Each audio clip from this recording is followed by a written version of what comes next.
Getting ready for some bad medicine. It's what I Yeah. need. Yeah, you're pretty sick, aren't you?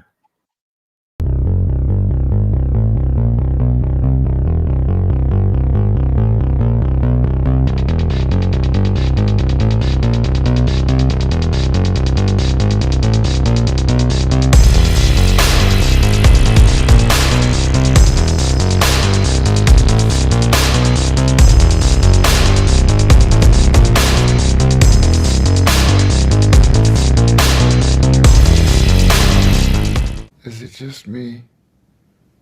Or is it getting crazier out there?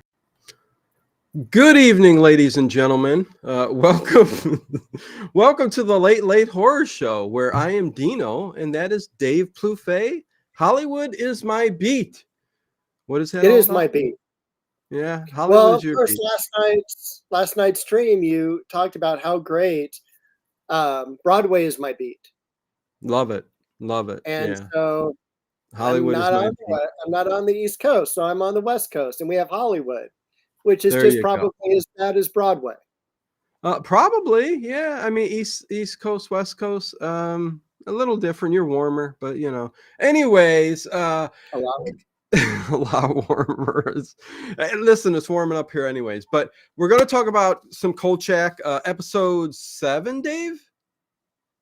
Episode 8. 8. Bad Okay. Medicine. Yeah. This one kind of went up there. I watched it, and it kind of whoop. Because it's about a 5 out of 10 for me. This is just blah. But we'll talk about it. All right. Bad All right. medicine. Yeah. Anyways, Do you want to say hello to everyone in the chat we first? will. Make sure you guys hit that thumbs up button, please. Thank you. Check out the descriptions below where there's a link down there to Dave Plouffe's paranormal gardening channel, because ghosts roam around his shrubbery and everything else every night. You talk about that, right? You like to keep it, you don't like to talk about it, but it happens. Anyways, let's say hello to everybody in the chat. Shalom, Ahava, what's going on? Good to see you. Hides in long grass. Kolchak, X-Files, before the X-Files. Well, you know what? We've repeated that just about every episode, hides in long grass. So We'll probably do it 12 more times. Yes.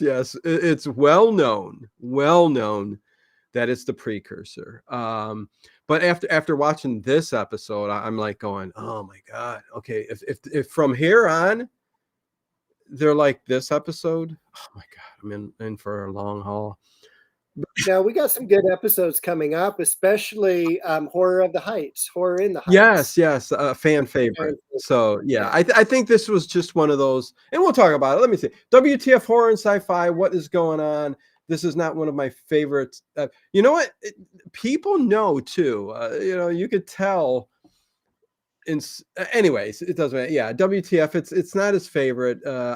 It's got to be lower on the list out of all of this episodes for the season. But good to see you, WTF. Edward Stewart just has a new phone, and he's learning how to use it. So very good. Connie Clary, Harry Scott, Hi Boy Donuts, Bubba, Connie, Bill Boyer, Sweet Indigo. What is going on? Black Roses, where you been? Good to see you for sure. Yeah, so there we go. So your initial thoughts. Am I totally wrong about episode 8 of Kolchak, the TV series, Bad Medicine? No, you're not totally gone. It was, I watched it and it was an hour long, but they could have done it in 23 minutes. That's the thing. Yes. It's kind of a cool story, and we'll talk about that. The Diablero, played by Richard Kiel, Jaws from James Bond, the 8-foot-tall Diablero. Yes, but he was also, as I think, was it Connie Clary? No, WTF Horror and Sci-Fi. Uh-huh. This is the one with Ega. Have you ever seen the movie Ega? Ega, no. Ega. You don't want to. Okay, I don't. It is one of the worst ranked movies ever. Literally, IMDb has it at a 2.2 out of 10. Really? It takes place in Palm Springs in the 1960s, and these teenagers resurrect a caveman, and the caveman is Richard Kiel. No way. Okay. It's horrible. Oh, Don't watch. I think I've heard of it before. I mean, listen, I know so bad they're good, but yeah, that sounds like a terrible movie. Never watched it. Hello, David. Love the Night Stalker. Love Kolchak. Yep. And who else came in? Franklin. Hey, everyone in the chat. I am new. Good to see you, Franklin. Welcome. I love the Charlie Brown avatar there. That's pretty darn cool. Edward Stewart, 6'2", Keel. Yeah, played. Listen, we all know him as Jaws from James Bond, but he played in other things too, and this was one of them. And didn't have a speaking part in this at all because he was part coyote, crow, and we'll talk about that because the Diablero, which he plays in this, is a sorcerer, right, Dave? He's a Native American Well, he's a sorcerer who Native American shaman type of person. Yeah. Who I guess during his life got caught stealing, and so he was cursed to roam the world and collect all these jewels that he stole in real life. Yes, there you go. Well said. Well said. Because there's Dr. Temple, who is a historian, says he's well, we'll talk about that when we get that. But basically, he's a shapeshifter. Everything that Dave just said. And let's see, Jamie. Oh, what is going on? Evening. Oh, good to see you, Jamie. You hit the chat with an easy episode to talk about tonight, but because it's like you said, Dave, 20 minutes and we're done with this episode, but not a whole lot going on. Very dragged out, but we can start wherever you want, Dave. Where should we start with this one? Well, I think we should start in Chicago, because the people that are getting killed are kind of like socialites in a way. Oh God. They are very rich. They're very famous. For instance, the first one to die is this lady named Miss Markey. And Miss Markey, they're all like 89 years old too. Oh yeah. And hey, probably go get me a drink, so. Oh yeah, and they're all drinking. Yeah. And they look like they're in the same apartment as that dead composer that we saw from an earlier episode. Right. And it's so funny because it reminded me a lot of The Birds from Hitchcock. Yeah. Because the very first woman, she sits down and she hears this tapping. Yeah. And she looks over and there's this bird and it's like incessantly tapping. And it finally breaks the window, squawks, and goes into the room. Yeah. And turns into Richard Keel. Yes. There's an ongoing theme. And like Dave said, it starts off like that. Where he is the shapeshifter. He's a Diablero, and he can take the form of a crow, a coyote. What's the other animal he could take? Well, those are the main two. I don't think he turns into anything else in this, does he? No, I think those are just the two. Yeah, crow, coyote, and then he turns into himself and murders and grabs the jewels and the gems. And it's Pothead Mike. What's going on? Love Kolchak Nights. Okay. I love that avatar, man. Eyeball. Look at that eyeball. Blind spot. Another eyeball. What is going on there? That's what Richard Keel does, is he's using those eyes to hypnotize his victims before he kills them. Yes, he does. J.O.B. Blind spot. Hello, everyone. I love listening and passing out to this channel. Thank you. You're welcome. Thank you very much. Ian Sharp, what's going on? Again, there's two old socialites in a row, like within 3 or 4 minutes, and they show him get killed. It's funny, Dave, because the first one that you just mentioned, she was a socialite, and all her wealth came from her bra line. Correct. She had a brassiere company, and from the 1940s. Yes, and she made a lot of moolah because every woman had to wear a bra. Well, did you get the double entendre that I thought was so funny in there? So, tell me it. He said that it was, quote, she had some of the biggest diamonds in Chicago. Yes. Yes, yes, I, yes. I just love that. And I wrote it down. I'm like, oh my gosh, I got to share this. There were a couple good lines. I didn't write them down. I mean, hopefully you got another one somewhere or you wrote down because there was another one later on. There was one where Miss Emily, because Miss Emily is in this episode again. Yes. And hello, David. I still watch Night Stalker when it comes on once in a while. Gotta love Darren McCavan. What a character. Yeah, yeah. Again, this one, not so much. You probably enjoy us talking about it more than watching it, but no, I'm just joking. It's good. It's good. And then we go straight to another one. I think her name is Lucy Addison, and she's another elder socialite worth a lot of money, and she has pearls. But Go ahead. she's also what is there, Mrs. Steele or something like that. Oh, Mrs. I forget. Steele, is she different? You know what? Names are irrelevant. The second one, I've got 1 and 2. The second one is where he turns into a coyote. Yes, but they call her because she is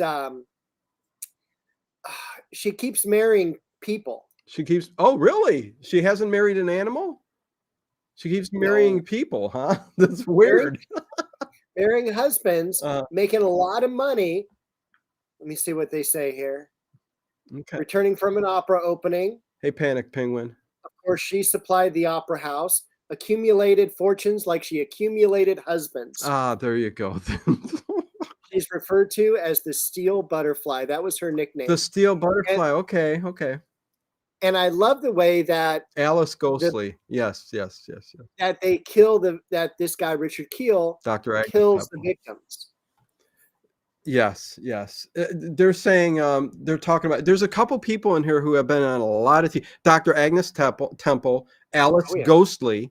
You would recognize her if you watch any 70s TV. You would definitely know. And then the gem expert or dealer or the guy that he goes to at the barbershop. I forget his name. You could tell me, but Marvin Kaplan. Okay, and he played the guy in Alice. Am I wrong? I don't remember him from that. I remember him from one of the best movies ever. Okay. It's a mad Oh yes. mad. Oh yes. All the comedians you would ever love to see on screen is in It's a Mad World. But no, I'm pretty sure if you look at his IMDb, he played that part in Alice, the telephone repairman, where he came in and he had the hots for the dark-haired girl. Yeah, if you look it up, you might see it, unless I'm wrong. But man, that's got to be him. Such a distinctive voice, best known Esmeralda and Bewitched. Yes, Edward Stewart. 82 episodes of Alice. Okay, so yep, that was him, right? Yep. Okay, so I didn't get it wrong. I knew it because in Alice, he has that very, oh God, I hate to say words like that, but wimpy kind of, he's kind of a nerdy, wimpy kind, and he's in love with what's her name, the one with the long black hair, Vera. Vera. Yes. And wow, he played that many episodes. Okay. And again, I didn't know the series went on for that long. Yeah, it went on for a while, and then I think it spun off to just Alice and her son. Some kind, I forget. I could be wrong. I don't know. It doesn't really matter. It's that one. Turned down the role of Chewbacca in 1977 to be Jaws in The Spy Who Loved Me. I don't know which. I mean, he would have probably made more being Chewbacca, right? But I think being known for Jaws in The Spy Who Loved Me probably brought him enough wealth and fame that it really didn't matter anyways, I would think. So, but good one. Maddox, what's going on? Okay, so we get those 2 kills right off the bat, Dave, and then what happens? Then we go to the office and we hear about all the, goings on with the killings. And I did write down that Kolchak used some slang. He said the funerals were SRO. Yes, SRO. What was that? Because I didn't understand. No, I didn't understand. I thought immediately maybe that it meant society reporters only. But it Okay. actually stands for standing room only. Oh, okay. Yeah. That makes a Okay. whole lot of sense. Yes, it certainly does. Okay. Ron Sylvia, haven't seen you before. Kolchak was and always will be one of the most awesome shows of all time. Not this episode, Ron. I just have to say. But yes, I mean Kolchak it's so iconic, and it's made this cult following and it's cult status nowadays. And of course, it's attached to the X-Files, and just because it inspired. So there's that. But back at the newspaper office where we see Vincenzo and Kolchak and all of that good stuff. Continue, Dave. There is something I got to talk about with Miss Emily at the end of that scene. But go ahead. Because that's where I'm headed.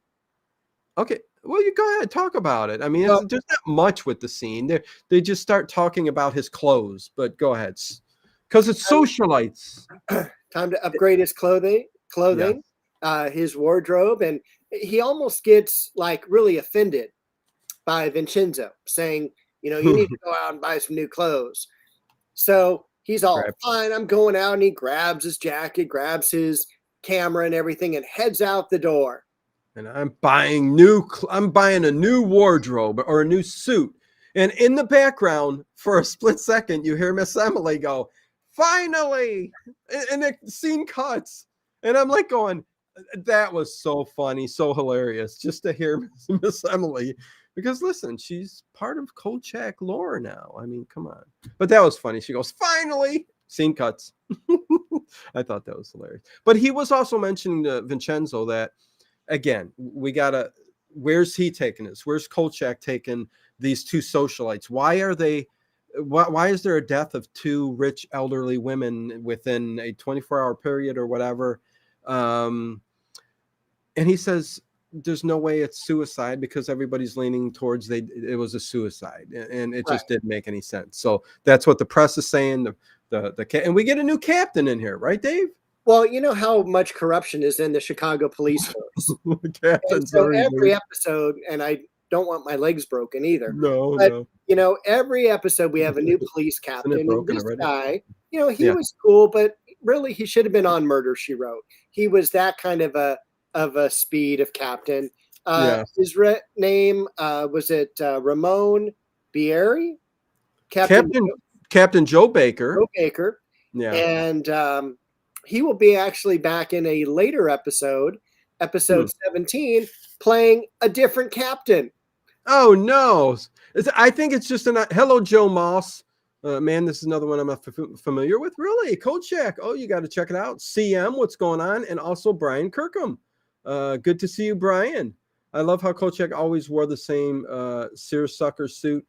Well, listen, that's what, yeah. I like how, wasn't it last week they were trying to get him a new hat and he said, no way. He's going with his straw hat. But anyways, yeah. Well, Miss Emily brought him a hat from her vacation. That's right. Yes. And he's like, Vincenzo artichoke pasta because, the weight. Yes. I love the one where the woman never gets old. She likes the famous Hollywood actress. She has an old woman living with her, which is actually her daughter, David. I don't think we've gotten to that yet. We're going in order. This is episode 8. We've done 7 prior to this. You can check out the playlist. We're going through them all.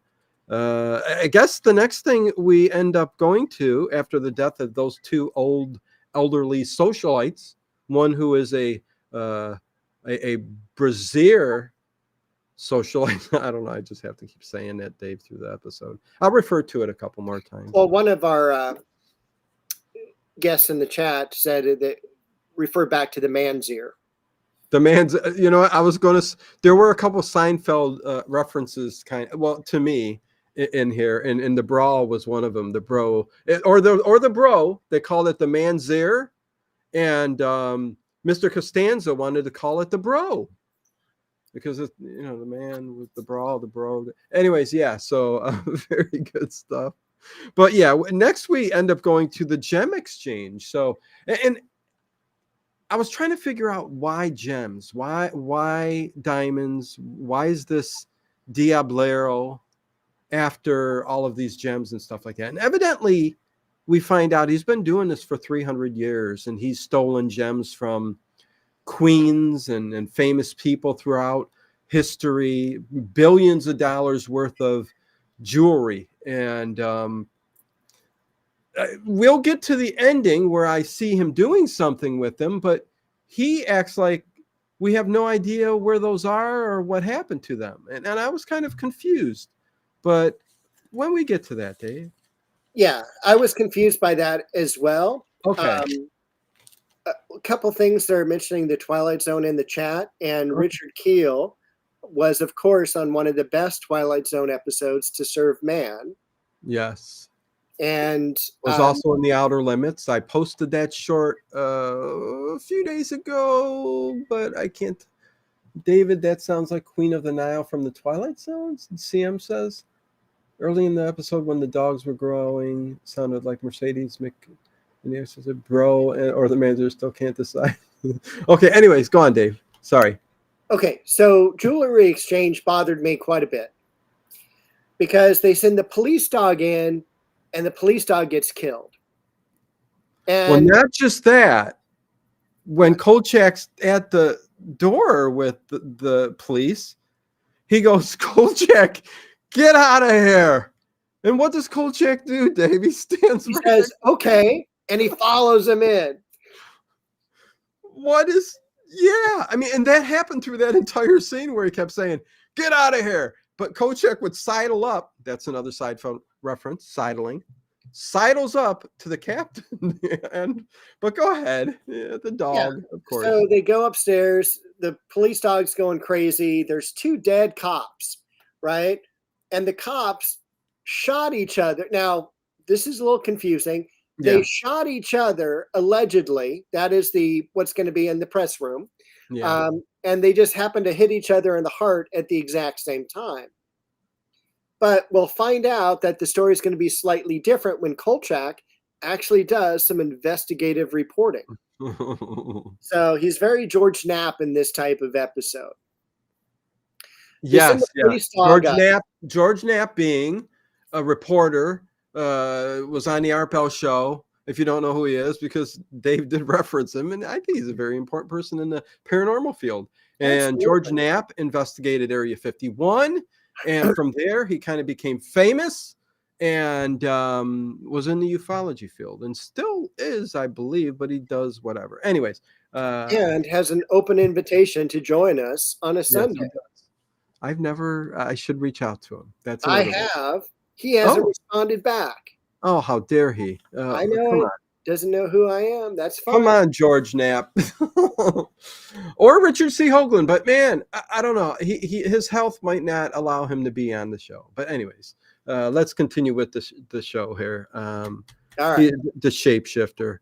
So we've got a dead police dog because they let the police dog go. And I know what's going to happen. You hear the and the dog's dead, right? And so what bothers me too is that at the end, when they're taking out all the bodies, like we lost 2 police officers, no mention of the dead police dog. So then we got the coyote. We've got it manifesting as Richard Keel, all dressed up in his Indian garb. He's got the bones along the breastplate and everything like that. Which refers to, we find out later, a certain type of it's a tribal sorcerer who wore that kind of garb, and it allowed this sorcerer, this Diablero, who he is in this episode, it allows him to step into another reality, shapeshift, all that kind of stuff. But yes, later on, and I'm jumping ahead, when he's going to the Dr. Temple, she's in the museum, and he goes, it looked like that. Kolchak says, and I'm like going, there he is, the Native American, which of course looked like a great action figure of Richard Keel. Right.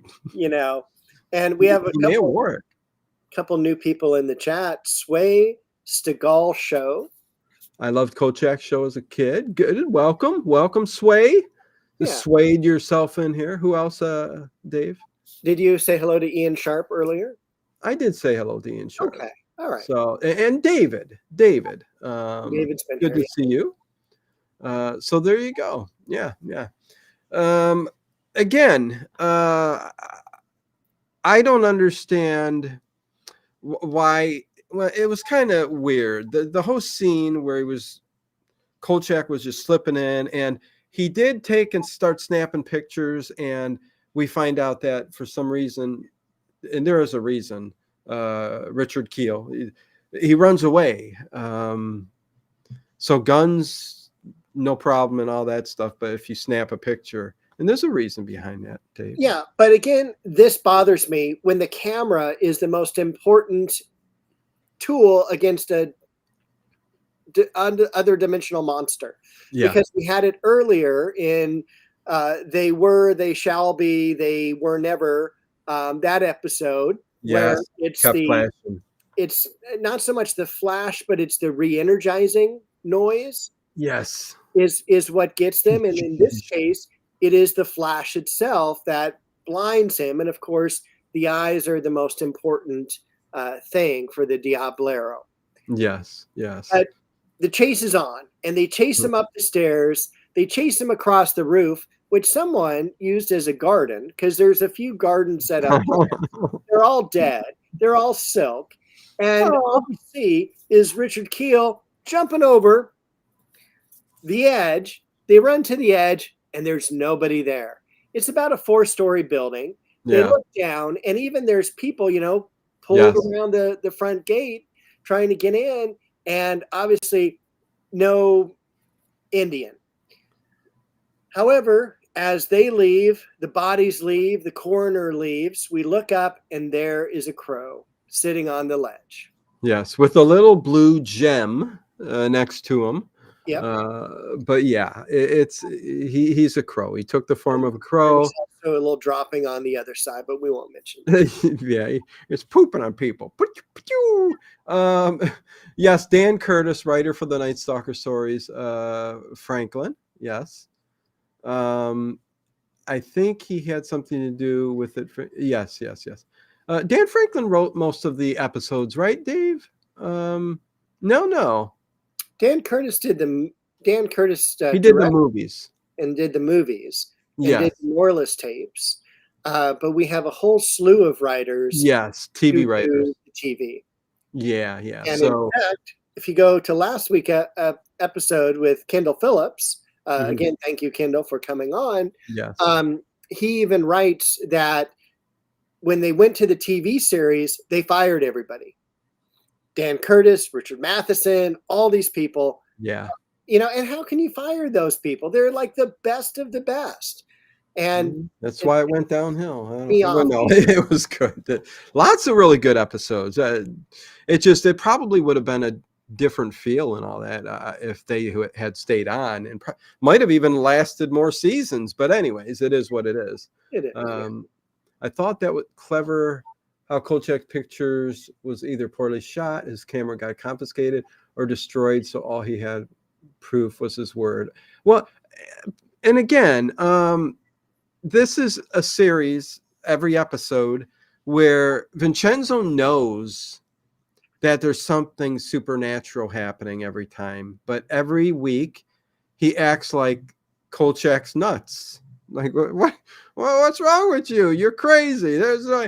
But yet again, he proves it usually. Sometimes it's an open door. You really don't know, and even Vincenzo don't know. Only Kolchak knows. But I think there's enough to, make him say, "Hey, I think you're probably right. Follow the story." But anyways, where the heck we at? Okay, so we're at the press briefing, the police briefing, which to me just has to be in each and every Kolchak episode and movie. Oh, yeah. There's going to be a policeman up on the thing, and there's Kolchak with his tape recorder, and the guy gets interrupted, has to leave because he's got a message. But this is where Kolchak does something really cool, and I love this, is he saw one of the police officers leave his desk, one of the detectives, Uh-huh. and he runs over to his phone and calls, I think it's the medical examiner or the coroner, Okay. and he says, like, Oh, yeah. Go ahead. yeah, I just got the ballistics report. He And was pretending to be a police officer who just left his desk. Lieutenant Tackwood is what he said his name was. Yeah. And the coroner just immediately admits, like, oh, I didn't think you guys would buy it. Yeah. That instead of shooting the guards shooting each other in the heart, each of them shot themselves in the heart. Yeah. And that's what the Diablero does, is all these characters are committing suicide, whether it's a slit wrist like the first woman or the second woman, which I admit she was pretty sharp. She had one of those pin tacks in her hair, and she just pulls it out and says, bring it on, Indian man. And Indian man goes, heck with you, and he stabs her with it. But then the gig's up because the ballistics guy sees Tackwood walking through Hey, Ryan. the office, and he says, who is this? And Kolchak hangs up and heads out. Yes. I like the police briefing in this one because Kolchak was more so a troublemaker. He was asking question after question, and the press was going along and asking him, because he's going, there's a coyote. And first off, that German Shepherd guard dog that was trained to fiercely fight, I don't think the coyote would have had a chance with that dog. But anyways, you could have had the biggest, toughest, wildest coyote. The German Shepherd's ripping it apart. German Shepherd's got anyways, it doesn't matter. But that bothered me too. I'm like, oh, no way. But he was at the police briefing, and just being a troublemaker. And the captain, if anything, the captain just kept saying things and wasn't very forceful. Captain Joe Baker, he wasn't a very forceful. He would say things, but Kolchak just like, whatever. So he had a little bit more free reign in this episode, really. True. But probably the police chief knew that he was going to be replaced in the next episode anyway. You think so? So there was all of that. But and before we go on to the next scene, how many thumbs up do we have? Okay, and hey, Mandy, Ryan79, Mandy, what's going on? Good to see each and every one of you. We have, don't forget to hit that thumbs up button, everybody. We are at 79 thumbs up. If we can get to 100 by the end of the episode, that would be awesome. Thank you. Let's see, what else can I say real quick? What are we doing next week, Dave? We're doing the reverse speech. We're doing reverse speech. Yeah, Art Bell, remembering Art Bell. It's a little bit different of a thumbnail that I usually use. Wanted to do something cool, like kind of reversing the thumbnail. So we are going to talk about reverse speech, an episode Art Bell tackled with David John Oates over and over. And I think he had some arguments with him at times going, no way, no, this isn't, so is it BS or is it not? So we'll be talking about that. I'll have another episode 3 of Night Gallery next Saturday, and got some paranormal shows coming up soon too. And lots going on the channel. So there you go. Next, I think we find ourselves Delgado from this is where he goes to the gem cutter, Delgado. Okay. Yeah, I just know him by Marvin Kaplan. Okay, Marvin Kaplan. So that's where we're at next. He plays a barber. So immediately I go, Andy Griffith. No, I'm just. Yeah. So Freddie Miranda came in. Hello, Freddie. Hey, Freddie, what's up? Lilith Anslin. Lilith, what's going on? You know what? I love that name, Lilith.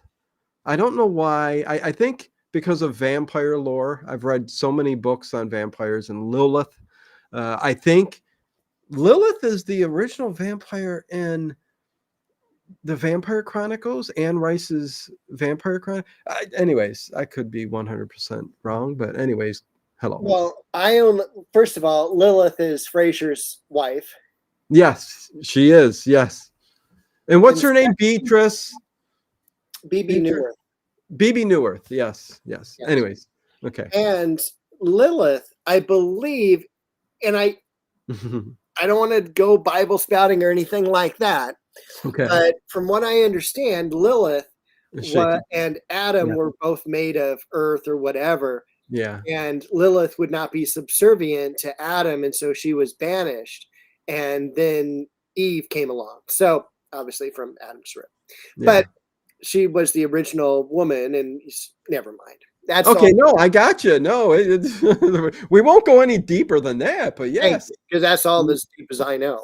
Lilith is no, but yeah. Anyways, vampire lore. But anyways, so we're with him at the barbershop because Kolchak is trying to track down who may be taking all of these gems and jewels and stealing and all of this stuff. And it's an interesting scene. He's a good actor. He's so identifiable.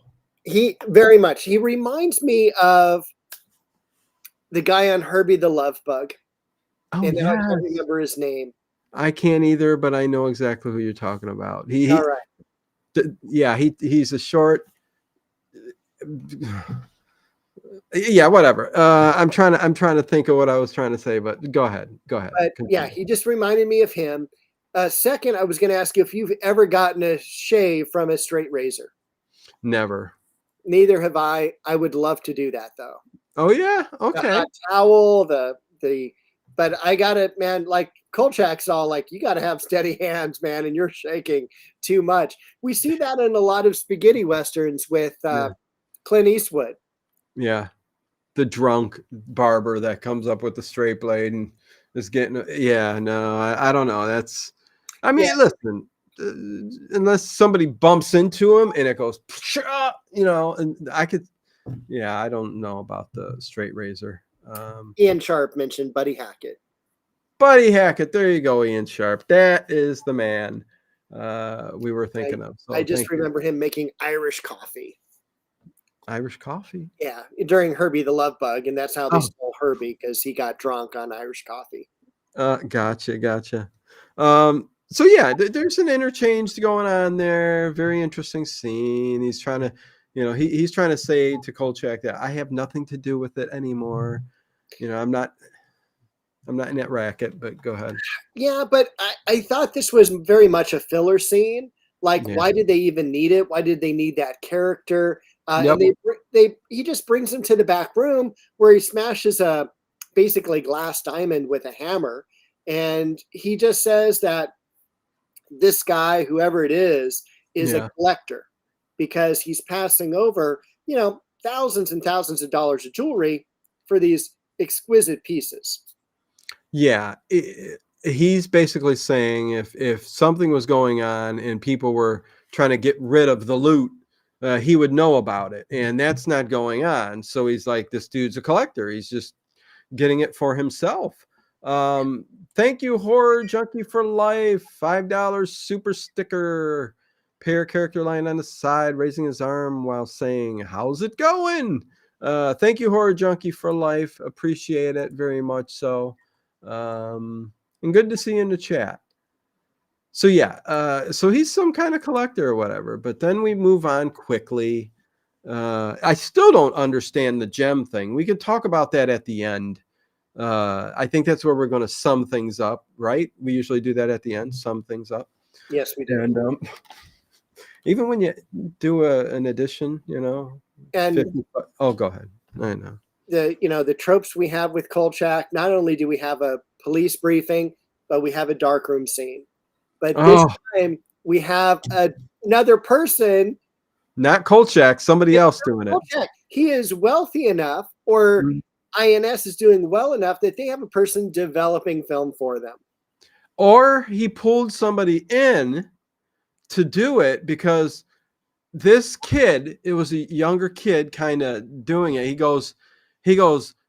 was mad at him and he goes, I'm pissed that, this photograph, I worked on this all night long. He said, Dave, you don't develop a picture. No.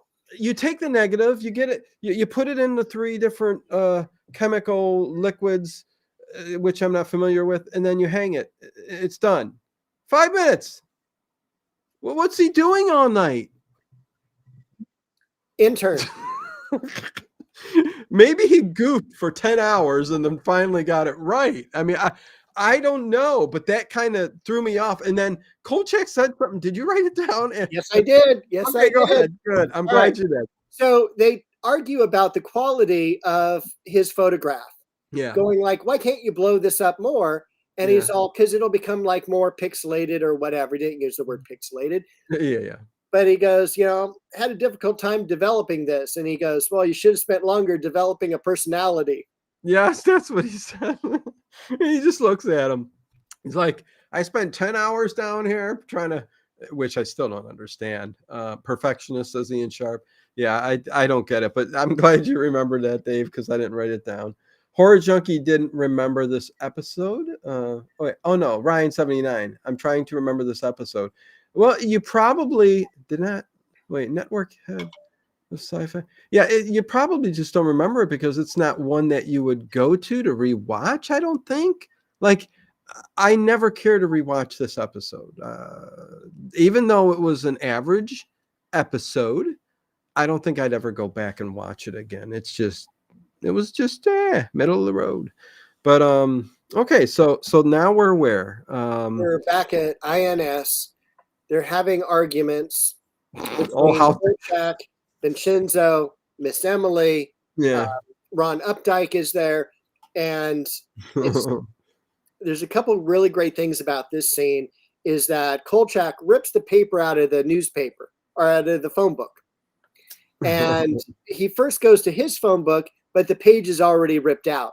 Then he goes down to Miss Emily's phone book and rips out the page, and the other guy, Ron Updike, chews him out for going, take your time, grab a piece of paper, write the number down, and it's just like, oh, come on. Kolchak tears the pages out of every yellow page, and I love the phone book. Listen, I don't know why that's nostalgic for me, and it just is. It's history, because all those names, streets, addresses are forever, and if they even lasted, I know there's yellow pages out there that have stuck around, but they were such thin pages, and they disintegrated, and if the moisture, you almost have to preserve a yellow pages because they're so fragile. But do you remember when they would get delivered to your house? Oh yeah. Well, yeah.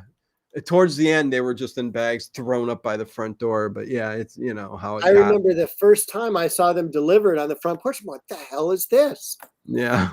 And my mom's all, it's the phone book. Yeah. And I'm like, I don't understand. And she showed where the phone book was, and we took out last year's phone book and dumped it and put in the New Year's phone book.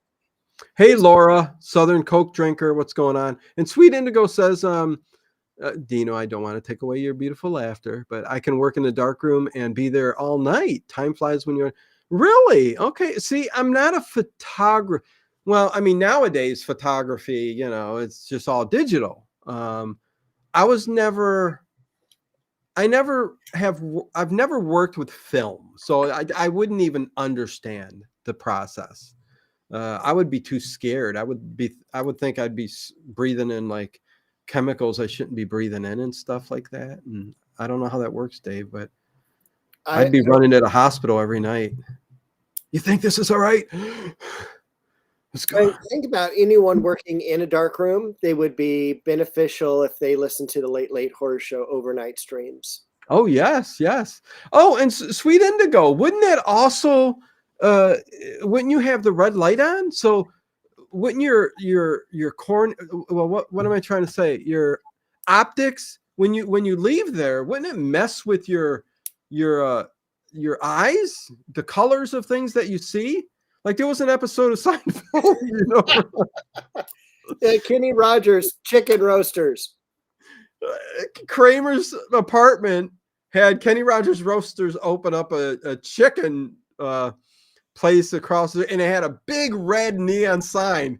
And when Kramer and Seinfeld's doors were open, you can see big bright red. And Kramer came into Seinfeld's apartment, and he made himself a bowl of cereal and he used tomato juice because it's red, and his everything's getting all mixed up. I don't They know. also switch apartments. Yes, And because then Seinfeld becomes Kramer, and he goes, "I'm losing it. I'm losing it." I'm losing it. I'm losing it. Yeah. No, that was a very funny episode. I love it. I love it. And Mr. Marbles, yeah, that's when Mr. Marbles, the ventriloquist dummy type thing that ran across the Mr. Marbles. You can hear it running across the floor. Anyways, I can go on Seinfeld all day, but where the heck we at with this episode? My God. The picture he got developed is he is trying to find out. Let me tell you about the picture. Okay, so Yeah. he develops the picture. He throws it on the desk, right, in INS, and he walks out. Then we see him go to the dog trainer, and he's got the photo with him. Yes. So continuity error there. I am currently hooked on Magic Island stream. Oh, yes, Leafy Nebula. That's a very good old time radio show. I have, I think, stream 1 and stream 2, which is complete.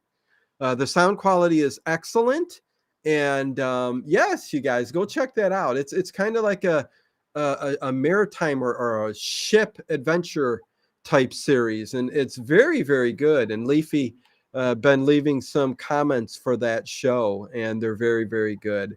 So yeah, thank you. That's it, Podhead. It's messing up my rods and cones. It's messing up my rods and cones. That's what Kramer said. I was trying to think of it, but anyways. I thought I had a phone book nearby, and I don't. Oh shoot! I know there's one somewhere around here. I was gonna Okay. do show and tell for all our young listeners. Yeah, I mean, if you want to look up in 1975, like where I was, where did I live? Wait, no, I wouldn't have a phone number back then. Anyways, but looking up the people, and it was always funny seeing that there were so many people with the same names, even the odd or weird names. And it was always great to look for interesting ones and do the prank phone calls. But anyways, we had some morning DJs that would do that, especially toward the holidays. Yes.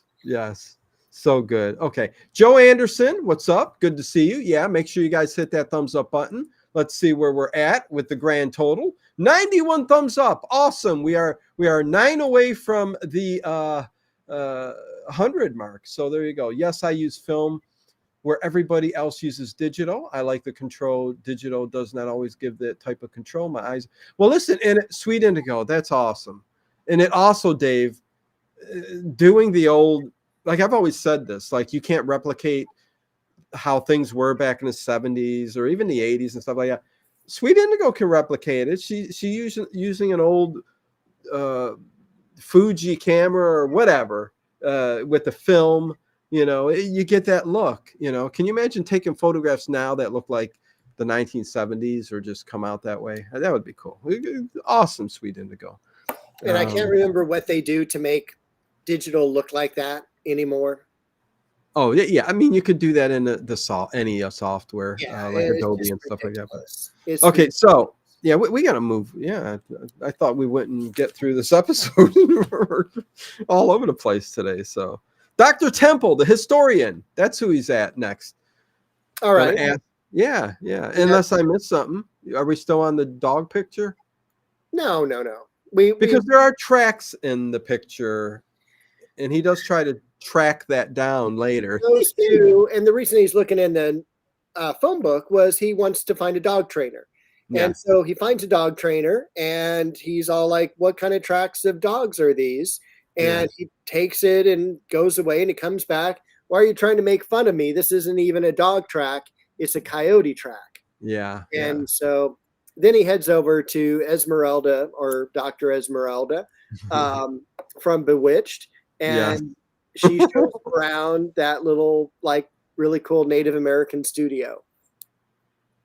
Yes. It's like a little museum type thing, and that's where she explains to him that he's the Diablero and sorcerer, shapeshifter, and all that stuff. And then we immediately go to another old lady, another old socialite. Yes, but quick comment.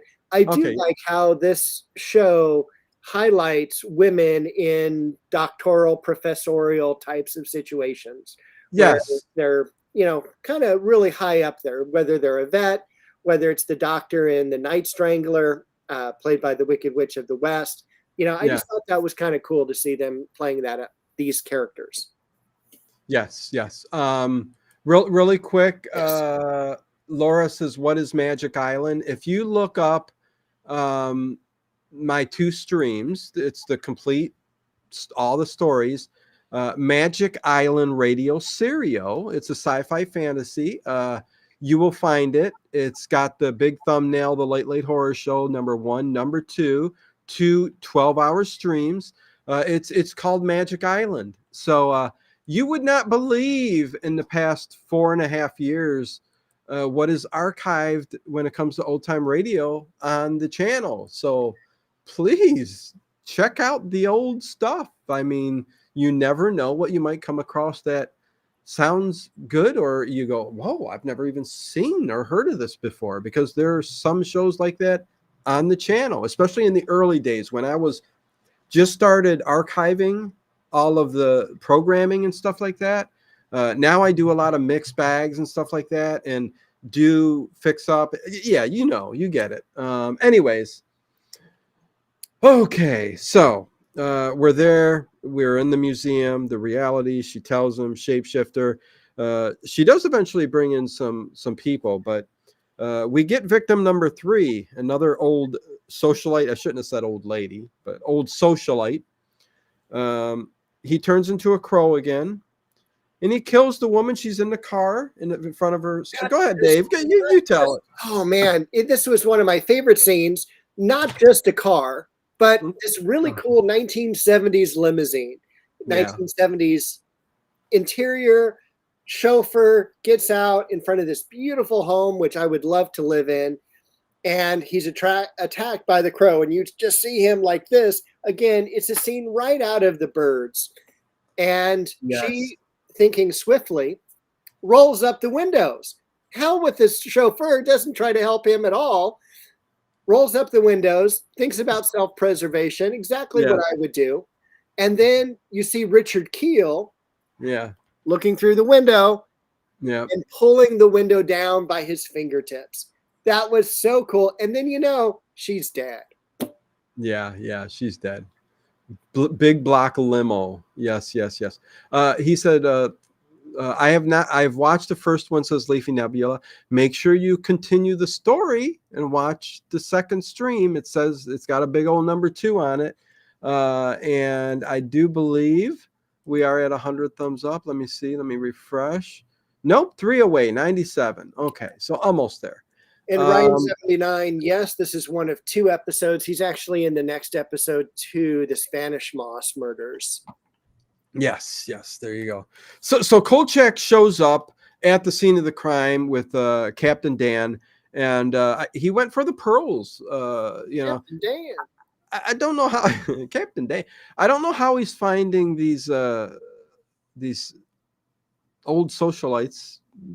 We keep saying old socialites. It's so terrible. He's one of those things where he is has to travel the earth forever.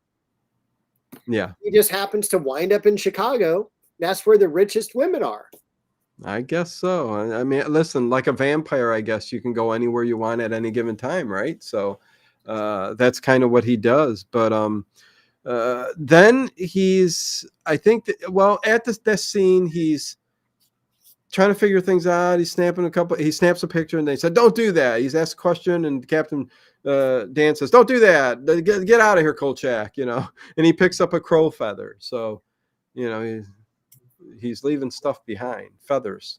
Yes. But he does take that, and then he ends up calling Miss Emily, right, from the phone booth. He calls Miss Emily because he knows that there is a giant gym auction going on, and he knows that this guy is gonna head there because they're selling some one-of-a-kind gemstones, and he doesn't want to call Ron Updike directly.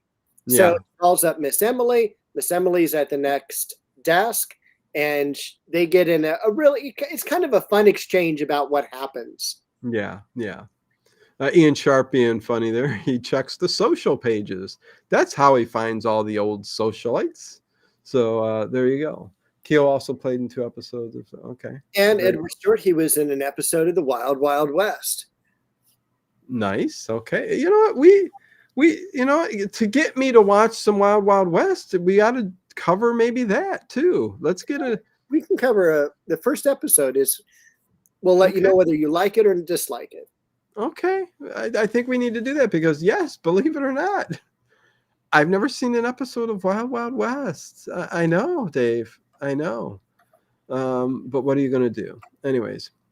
So yeah, he calls from a phone booth. I like the interaction where he's on with Miss Emily and then update goes over there and he calls from another phone booth right next to it. Remember when they had a huge line of phone booths, on the wherever? Usually at a airport is where I see them, especially in the 70s movies. And that's one of the great things as we get through the Columbo series. Yeah. Columbo uses those a lot. Yeah. Instead of having that or weird, the mall, that weird phone booth, it was always a line of phones. Yeah, or the mall. That's the other place I used to see those. At least where I was. They would have the corridors that led to like the restrooms and stuff like that, and there would be a line of phone booths, but not phone booths, but phones up on the kind of the wall with dividers between them. Yeah, everybody could. Yeah. So, anyways, how much they cost? Were you with the dime family or were you with the quarter family? I remember quarters. Okay. So I remember 20 cents. I remember having to put 2 dimes in. Okay. And what we would actually do, did you have payphones at your high school? Yes, there were. There were. We actually would get the number because it says right there on the turn thing what the phone number for that phone booth was. We would just go home and call it and see who would pick up. Yeah. And then we end up talking to our friends that were still in high school. Oh, gosh. That's funny. Yeah, that's funny. Ryan, Dino, I believe, H&I? What is that channel? Home and... No. History and... I don't know what H&I channel is, but I usually go... Listen, I can find Wild Wild West if I need to. So Dave's got the set there, I'm sure. There you go. Is that the DVD set? Of course. Oh, okay. Well, listen, it's big. It might have been a VHS. I don't know. How many seasons? You're on here with Dave, not Ed Stewart. Well, exactly. But listen, I'd like the VHS set. But anyways, I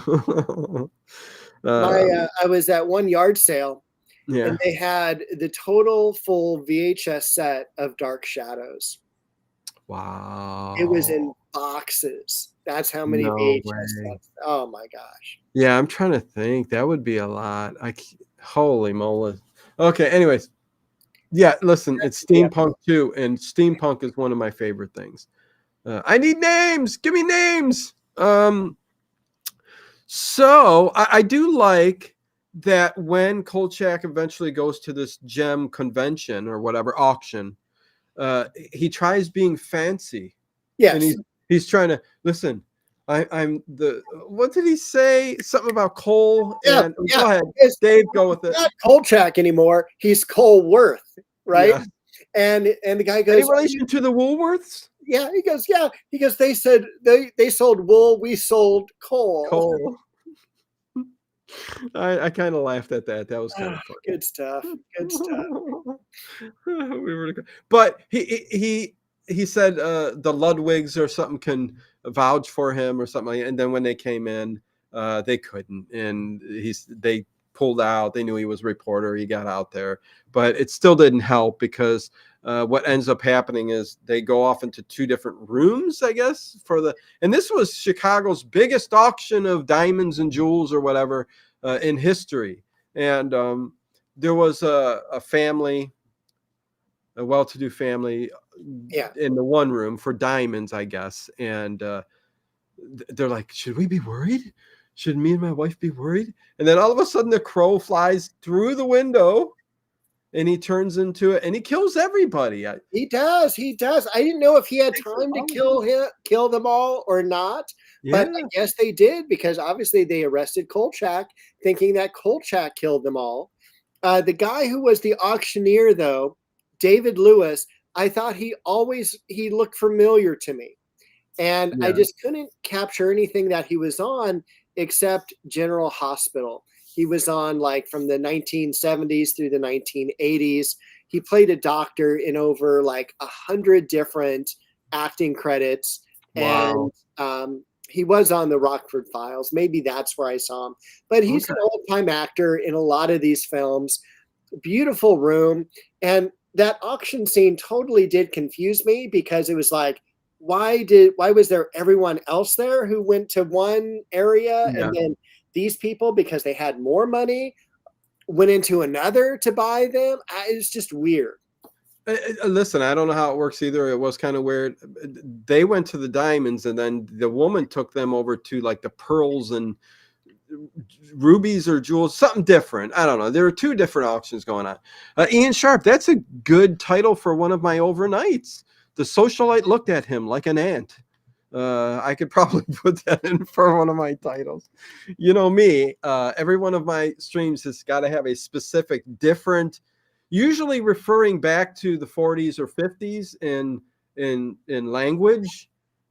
So like last night's episode that I streamed, Dave, I don't even know if anybody knows. I'm going to ask them in the chat to see if anybody knows. It was a detective compilation, and I titled it "The Stolen Borsellino Must Be Found."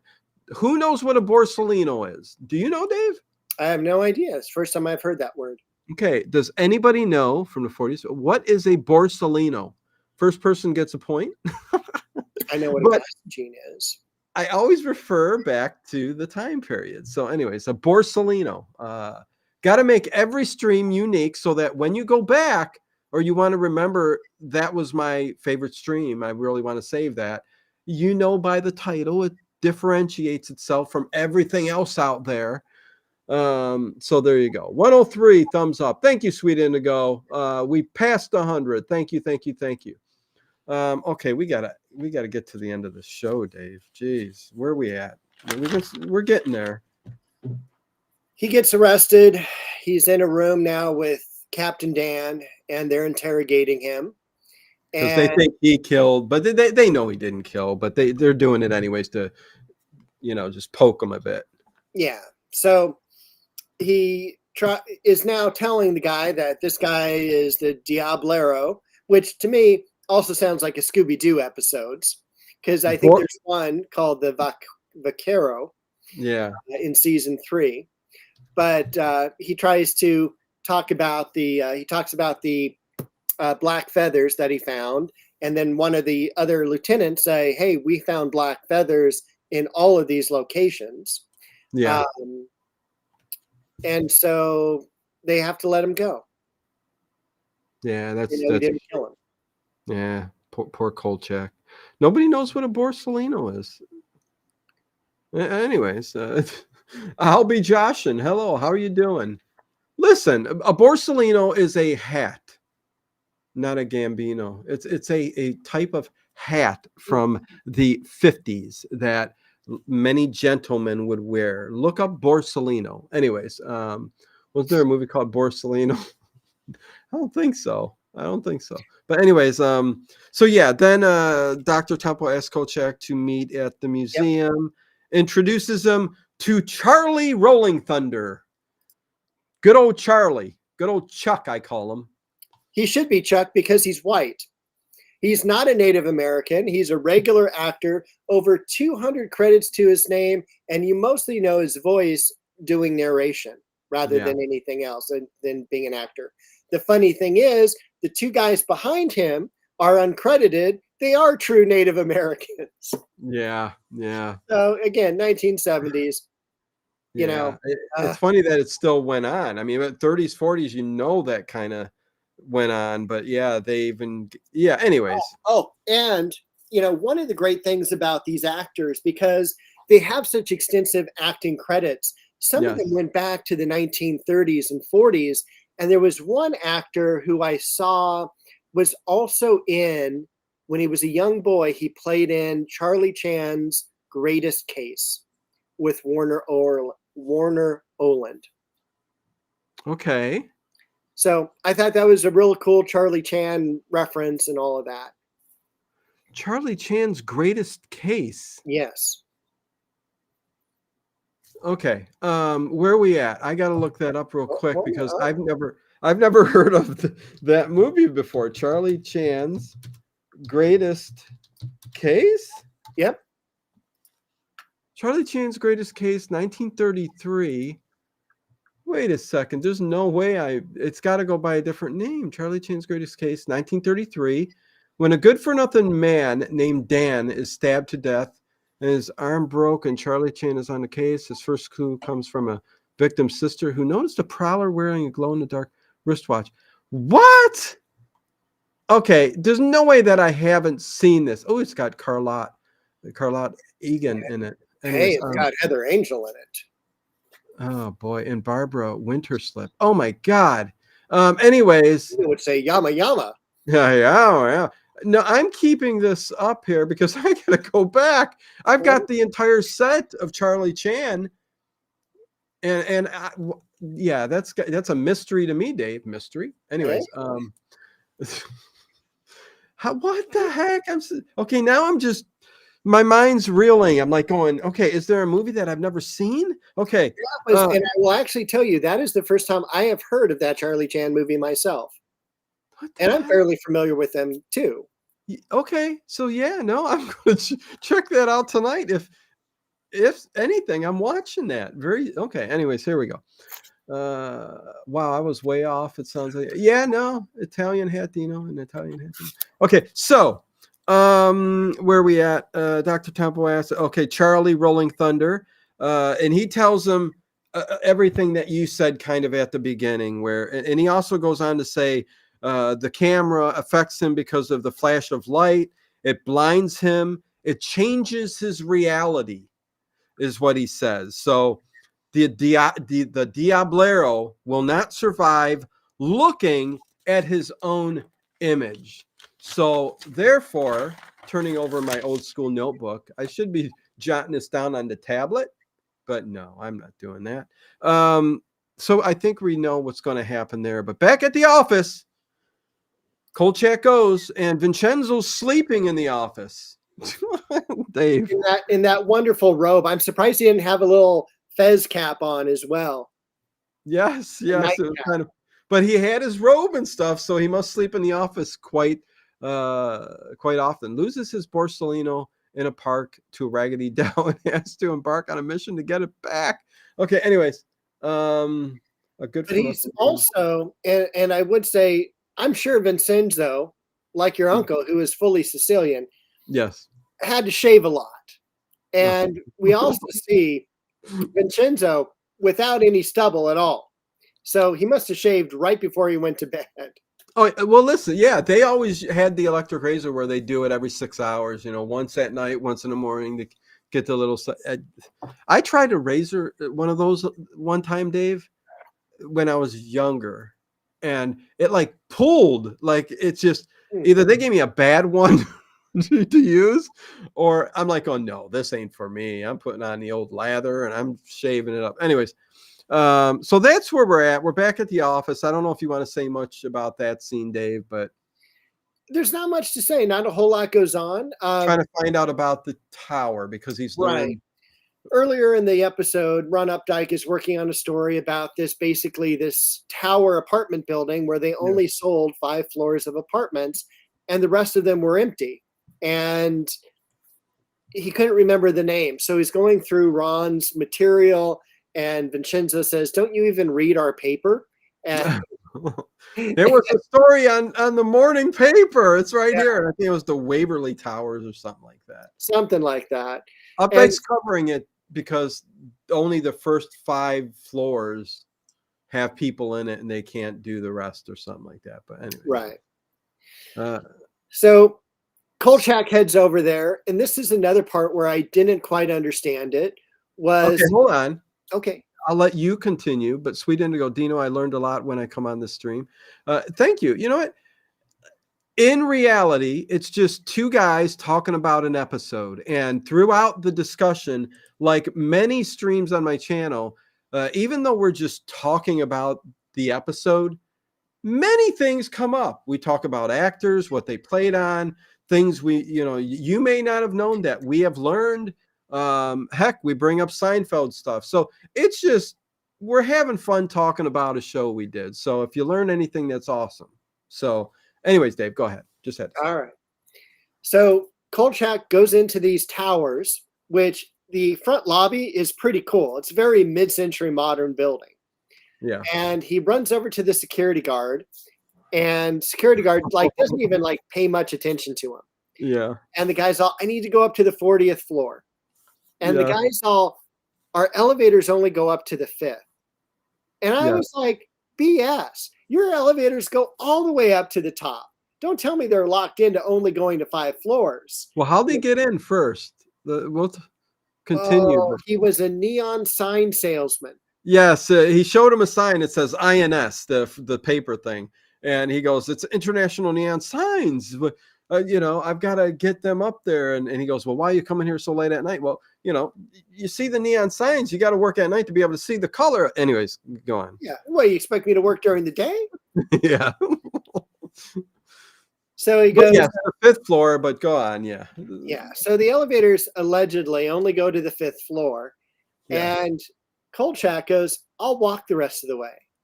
And I'm like, there's 40 no floors. way. I go, that would take you until tomorrow morning. Because let me tell you, when I did jury duty in downtown LA, I was up on the 15th floor, and I remember taking the stairs down. And that about killed my calves and everything.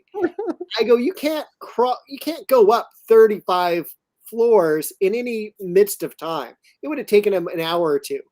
And as we see him going up through all the different numbers, he's sweating. He is sweating like crazy. I mean, there's water down his back. He's, oh my God. It was great. He's going through hell, climbing up all the 40 floors. Hey, Indigo. But then it bothers me because he gets to the 40th, and I think there's a whole bunch of material in front of the door, and he goes back down to the 39th. Yes. And that's where he hears something. Yeah. Okay. Yeah. As he passes the 39th floor, you see it, and he takes a couple steps going up, and then he hears the chanting of the Diablero. He's chanting. What did you think about the chanting? Oh, listen, I didn't even know it was chanting. I call it chanting, but it sounded like some weird metal. It sounded like 2 whales getting it on is what it did. You hear these underground music songs of the humpback whales or whatever. Oh God, it was the worst sound effect ever. Yeah, it was a bit annoying, and it also had me going, what the heck is that? I can see if he didn't speak throughout the entire episode. Did they say, we don't want you to say words or speak, but chant and hum or something? It was very weird. It was strange. And everything leading up to this, I'm not saying strange, but this is where I start having questions at the end here, because he does open the 39th floor. He starts walking through there. He starts going after where that chanting, because it's chanting, but it doesn't sound like it, is coming from. And do we just go straight to it, Dave? I guess so. Well, it takes him about 5 minutes to make it through an open floor. And it's weird because it's one of those situations where it's so dark and you just see, Carl moving through, following the noise until we get to this bright light area, boxes, drywall, metal all around him. And he's looking out, and there's Richard Keel over this fire, which I'm sure no one can see from the outside, doing his chanting, doing his hands over the flame. Yeah. And I think he's throwing in the gems. Yeah. Yeah. So this is the point where I'm a little confused. Kolchak says, these things are gone forever. Well, if he's burning them or putting them in the fire as some sort of ritual for the gods, or I don't know. He's Yeah, a Diablero. He doesn't need to sacrifice or give anything or jewels to the gods or anything like that. He's just basically chanting to fire, dropping in pearls, diamonds. And I was just like, what is this all about? Yeah, that definitely sounds like whales banging. Said no one ever. Jamie O. Dino, whale sound impression was spot on. Oh, thank you very much. Ooh, yeah, no, I'm not going to do it again, but yes, very good at whales making love. I practice it quite often. I actually get hired out to make those sounds for museums, marine lands, Dave, other such places. But anyway, marine biologist. Marine biologist anywhere, please. There's a whale. He's beached himself. So I will go. Anyways, okay, come on. So I don't know what this was all about. I don't know. I only thought maybe the gems were going to an alternate universe where they're keeping track of everything. And Yeah. I don't know. Maybe he's trying to gather up everything that he stole when he was younger. And if we can get 200 likes, Dino needs to make well sounds while wearing a Borsalino Ryan 79. Well, this hat's going to have to do, or maybe I'll buy a Borsalino. I don't know. Hillary Queen had a Borsalino. Listen, there's a secret ASMR channel out there that I do. I'm not saying anything about it, but anyways, if you like those kind of sounds, I don't even want to know the title of that channel. Yeah. Oh no, it's nothing you think. People really enjoy it and it's soothing for them. I mean, there's autistic people who actually enjoy certain rhythmic or sounds or tones. So it's a thing. It's a calming effect for people who really need it. But anyways, I'm trying to explain myself to Dave. Okay. Yeah, for the past 6 years. Yeah, exactly. So getting past that, Kolchak drops some stuff, and then he's like, the Diablero, he sees him. Yeah, what happens is he's bringing up a mirror so he can shine it like a Medusa right back at him. And he breaks it. Yeah, but he breaks it. And that wakes up the Diablero in his middle of his chanting. And there's one scene where he's got like these bars, like he's in jail, but he's on the outside balcony. And he just like pushes down the bars like it's an old, 1940s. Man. Later, CM. Later, CM. Thank you for being here.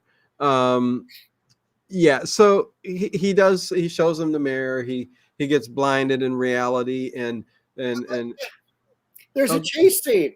There's a chase scene. So Carl Kolchak's running. The guy turns into a coyote. Yeah. And he corners him in the bathroom area. So unless you watch this again, you don't really realize he's around all these toilets. Yeah. It's hilarious. And he grabs one of the vanity mirrors and puts it up against him, and it kills him. Yes, he sees his image. He falls down, and he starts to, because he's 300 years old, he starts to rot. And it's a very cool effect. The makeup effect looked similar to like a Fulci movie. I mean, it really did when the face and everything starts melting and all that in the eyes. And then it transforms into like a skeleton and then ashes. And then they cut scene. But he says they don't even find ashes. Don't even find ashes. It actually reminded me of The Night Strangler when Dr. whoever, Richard Blake Richard, I remember his name was inverted. Next week, join us where we have reverse speech. But the guy at the end commits suicide. He jumps down, and then you see him slowly dissolving and turning into ashes as well. So it's kind of, to me, a throwback to that original movie. Yeah. But in reality, like Dave said at the beginning, you could have made this 50-minute episode into 20 minutes. I mean, there wasn't a whole lot going on like a lot of the other episodes. This one did seem to stretch a bit. They did have a main plot with this Diablero, but everything around it just revolved around that, and it just seemed very 50-50. Yeah, so there you go. That's the episode. Nonplussed was the word I would use. Say again? Nonplussed. Nonplussed. Okay, so there you go. Yeah. Again, really not something I would rewatch. No. Although I would rewatch our critique of it. Yes, this I would rewatch. And I am going to rewatch and reverse it just so I can see what Dave may have said during this show that we is on his mind but doesn't come out. You never know. You never know. Real time here, but hello, Emily Thompson. But yeah, it is 9:21. I think we kind of summed that up. Next week we'll be doing a tribute to Art. What's that? Finish it. No. Oh, he's go ahead. Back at the office, and he's doing his typing, writing the stories, which never get published, by the way. And he talks about how he names all these famous gemstones, Napoleon and what's Queen and all that with their And he goes, they're never going to be seen again, and end credits, and we're done. He did say they'll never be seen again. Yep. Okay, so maybe seeing him drop them in the fire. Yeah, but I still don't understand that. But anyways, it doesn't need to make sense. Some things I don't know. That didn't make sense. But anyways, Jimmy D, what's going on? So overnight tonight, you guys, it's Richard Diamond all night long. I feel like listening overnight to the bumbling misgivings of Richard Diamond and him getting knocked out and punched and still coming back like the tough guy and telling the dames what he thinks and all that good stuff. So yeah, like I said, Richard Diamond, Broadway is my beat. These have fast become some really, really good shows. I mean, I can listen to them over and over and it never gets old. I mean, it really does. Sherlock will always be Sherlock. I know I'm repeating myself from last night, Dave. Hollywood is my beat. That's Dave's beat, Hollywood. Cleveland is my beat. On the streets of Cleveland, Cleveland is my beat. Everywhere.